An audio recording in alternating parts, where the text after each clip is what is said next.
Es freut mich sehr, hier und heute Ian King begrüßen zu dürfen als Senior Fellow.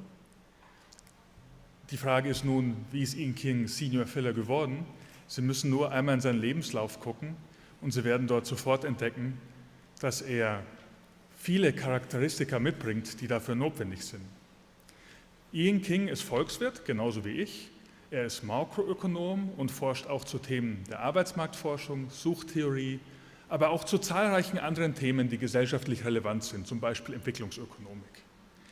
Ian King hat einen sehr beeindruckenden Lebenslauf. Er ist Professor an der University of Queensland und wurde erst im Mai diesen Jahres abgeworben von der University of Melbourne. Und Sie müssen wissen, es sind beides australische Spitzenuniversitäten. Und Sie müssen sich nur angucken, was die Marketingabteilung der University of Queensland geschrieben hat, wie stolz sie darauf waren, Ian King abzuwerben. Woran liegt dies?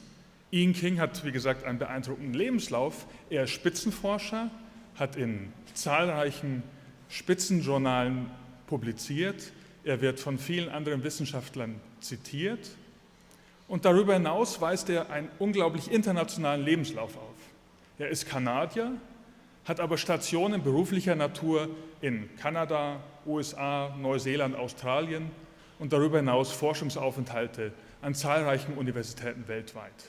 Er ist ein sehr gefragter Gesprächspartner für verschiedene Personen und Institutionen und er hat umfangreiche Preise gewonnen, Forschungspreise, Lehrpreise und auch umfangreiche Drittmittel eingeworben.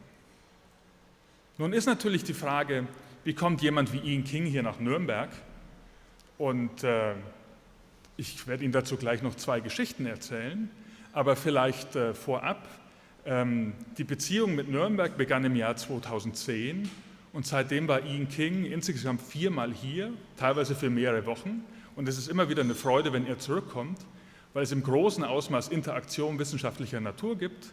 Er hat unter anderem im letzten Jahr ein Seminar bzw. eine Vorlesung gegeben für Master- und Promotionsstudierende. Er hat zahlreich interagiert mit Promovierenden, mit mir und er hat verschiedene andere Dinge hier gemacht und auch ein Projekt initiiert. Das Schöne ist jetzt an diesen Schöller Forschungsmitteln, am Schöller Forschungszentrum, dass Ian King auch in gewissem Maße ein neues Format gewählt hat, um diese Kooperation, die ja bereits besteht, erstens auf breitere Schultern zu heben und zweitens zu intensivieren.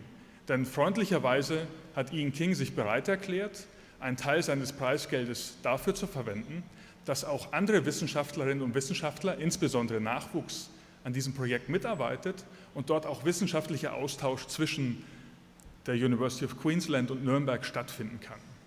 Und was die Sache noch schöner macht, ist, dass er die University of Queensland überzeugt hat, die Gelder, die er zur Verfügung stellt, auch noch durch Matching Funds in Höhe von einer 5-stelligen Summe aufzustocken, sodass die Interaktion in beide Richtungen auch funktionieren kann und sodass etwas wie eine strategische Partnerschaft zwischen der Universität Queensland in Brisbane und Nürnberg entstehen kann. Abschließend vielleicht noch die beiden Geschichten. Warum kommt denn Ian immer wieder zurück?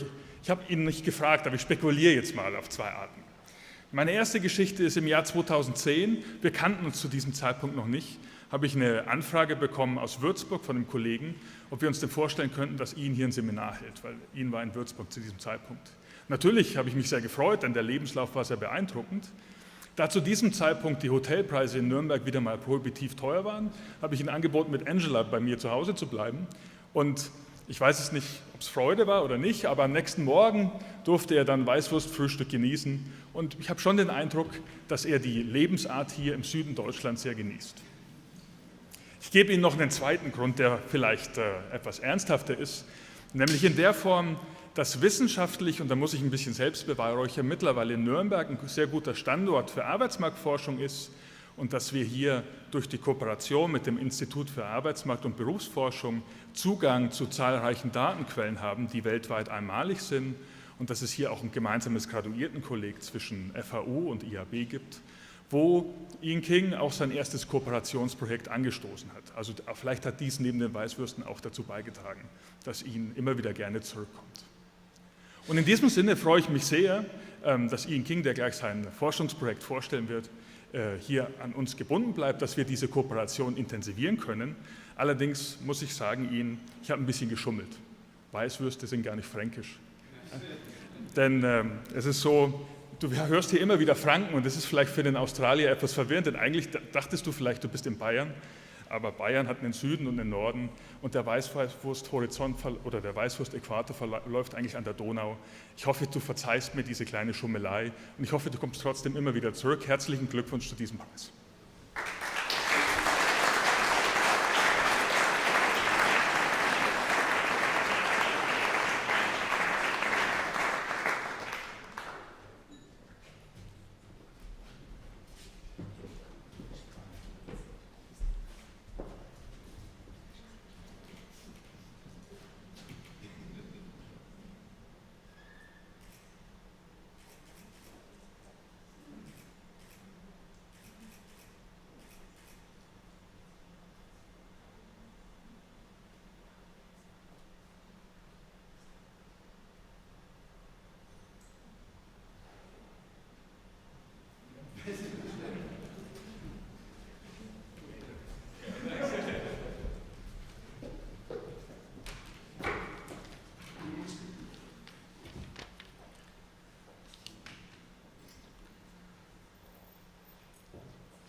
Ich möchte dem Steilenkreis, dem Schöller Research Center, für diese große Ehre danken.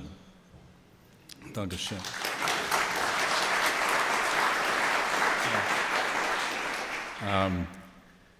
It's a great honor to be here, and it's as Christian mentioned, I've been coming here for the last few years to work with him and with graduate students and other sort of junior faculty members here.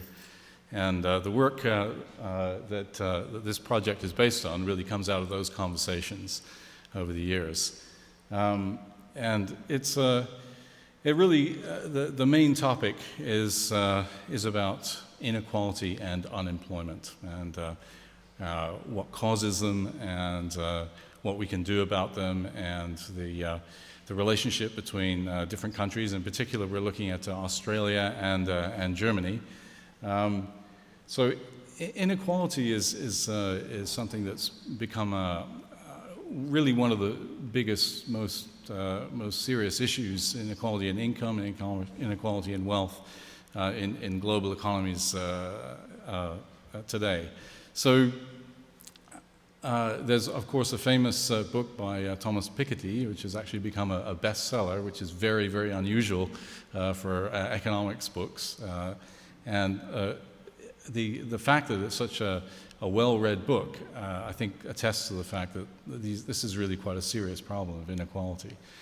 So inequality has been rising in many different countries, including, in particular, the United States. That's been a place where it's been most noticed, perhaps. Ever since the 1980s, you can see that inequality was sort of steady from the Second World War, even declining, but then really increased dramatically since the 1980s. And now it's also true in other OECD countries that it's not just the U.S. Now, unemployment is also, of course, a very big problem. Particularly since the global financial crisis, a lot of countries have suffered a lot with unemployment.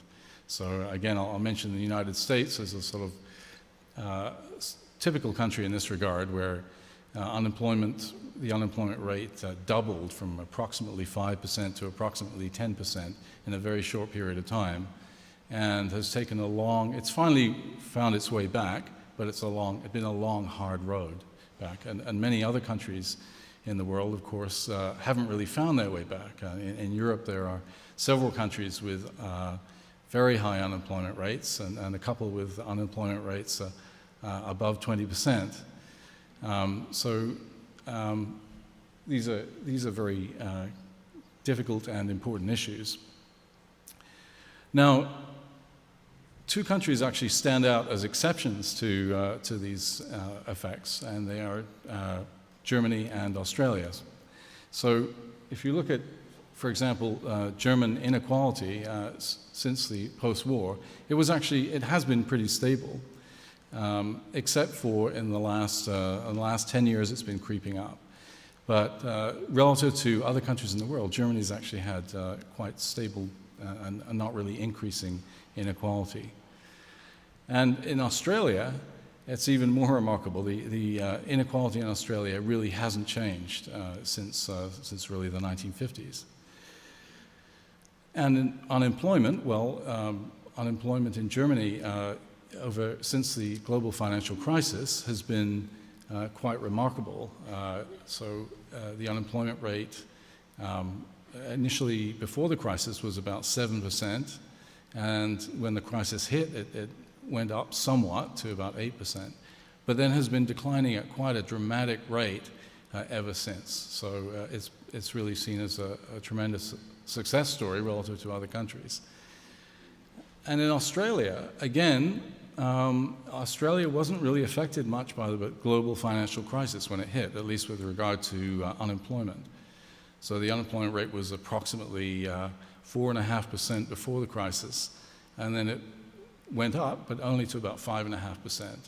And it sort of stayed around there, and it's actually been creeping up once again to about 6% today. So these are two quite different stories from many, many countries. And the understanding really why these successes have happened in these two countries, what are the similarities, what are the differences, this is really the main question of this research project.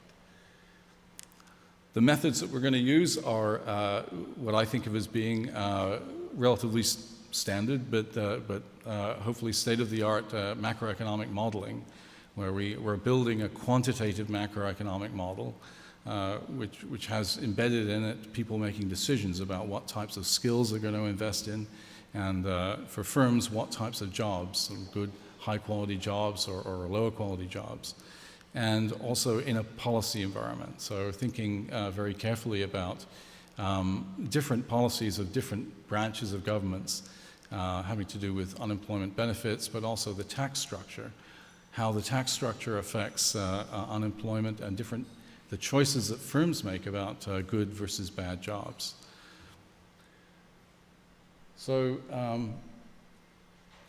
that's really the basic idea. Is we're going to calibrate this model to these different economies and then assess using these sort of quantitative methods what the influence of these policies are.